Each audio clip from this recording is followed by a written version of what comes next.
السلام عليكم ورحمة الله وبركاته. هلك aad naga daawanaysaan waa Jana Galafor official. haddaan nagu cusub tahayna subscribe, like, share, comment intaba waa xagiini.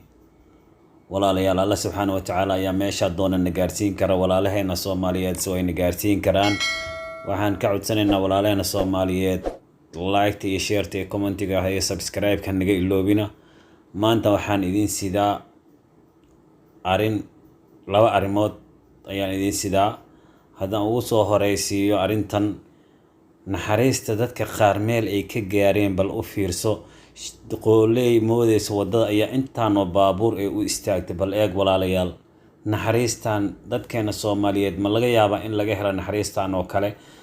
xamaamkan ama qooleydan wadada mareysa baabuurtan oo idil ayaa u istaagtay ilaa ay ka gudubtana baabuur moodaya ma leh. maasha Allah, tabaaraka Allah. waa dad naxariis korkooda ku jirto.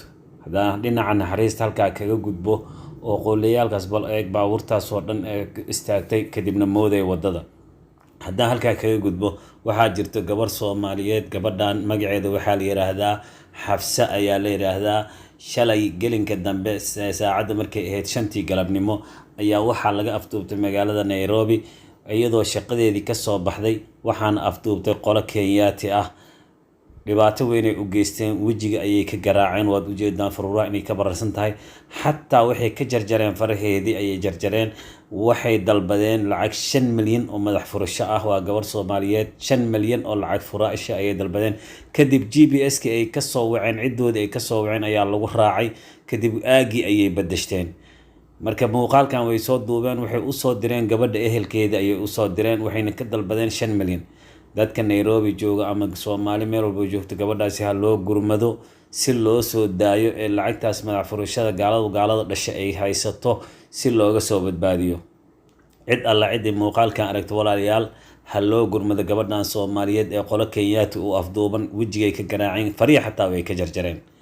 haddaan halkaa kaga gudbo gabartaasi iyo dhibkeeda walaalayaal, ummadeena Soomaaliyeed waxaan leeyahay walaalayaal, ha la isku naxariisto. marka annaga isu naxariisanayo Allah subxaanahu wa tacaala ayuu noo naxariisanayaa. walaalayaal, midka dhibaataysan waa inaan u gurmadnaa. midka rafaadka iyo dhibka ku jiro waa inaan gurmadnaa. mideeda labaad, waxaan idin leeyahay gabdhaha Soomaaliyeed ama Soomaali idil ay wadan ku dactareysan ee ku dhibaataysan, waxa u sabab ah dadka isku haysta kursiga ee wadanka qalalaasaha ka wado, dhibka ka wado, ee diidan in horumarkii wadankii iyo dadkii Soomaaliyeed dayacitaanka laga soo celin lahaa diidan. waa dadka kursiga isu haysta. walaalayaal, xaq Allah idin dareysiyo.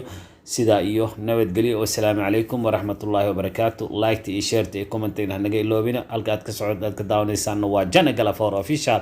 mac salaama.